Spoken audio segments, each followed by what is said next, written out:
I find it interesting that disruption has become a big buzzword, and with good reason, because I think a lot of organizations are being disrupted. If you took a stone and threw it on the floor and turned 360 degrees, for every degree you turn, you would find an expert at the subject matter of disruption.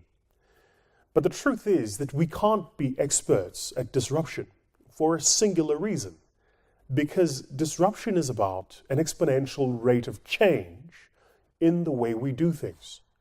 None of us is moving at an exponential rate at a point in time. We can study the forces that are influencing the world we're operating in. We can study the various levers organizations can pull to give themselves strategic advantages to navigate these times. We can study different leadership styles that work, and we can study different organizational forms that thrive during times of disruption. But at best, what we're doing is we're using retrospective data to give us a sense of what's worked. If it is true, and I argue that it is, that the world of business is experiencing an exponential rate of change, and we want to build exponential businesses, then studying the past, whilst a good base, can't be an indicator of the future. So I just want to be clear that I'm not an expert on disruption, and I would say to any client who speaks to someone that calls themselves an expert on disruption, turn the other direction and run very quickly. First thing I want to say. Second thing I want to say is I'm curious about this concept of futurists, these people whose value proposition is their ability to predict the future. You and I know that if either of us could predict the future, I certainly wouldn't be speaking. I would be putting my money in certain stocks because I know those stocks would perform a certain way in the future.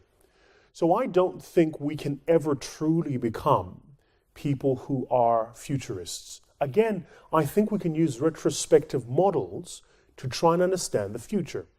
But the premise is that the rate of change is increasing at an exponential rate. And if that is true, then even what we know isn't relevant, or at least not as relevant as it could be. I want to break down 3 simple ideas for you very quickly. So when does disruption occur? My team and I have studied this for a really long period of time. We've interviewed entrepreneurs as far afield as Shanghai, as far afield as Silicon Valley, and as far afield as London, asking each of them, in your own specific environments, what are the drivers of disruption? What is interesting to me is people talk about disruption as a big buzzword, and you'll find models thrown at you about this disruption thing. We've actually found that if you distill it to its bare essence, disruption happens when 3 things occur. When someone can do what you do cheaper, or better, or faster. Or, heavens help you if they can do all 3. If you look at any business that has disrupted old, traditional businesses, you'll find that it's done either one of those 3 things, or a combination of them, or all of them. The extent to which it has done all of them is the greater the extent to which that business is able to disrupt. So we now talk about the poster child of disruption, right? Uber. Well, what did Uber do? Uber delivered the taxi for you more conveniently at a price you could afford, so it did it for you cheaper. Because it did it for you more conveniently, it delivered the value better. So of the 3, Uber did these 2.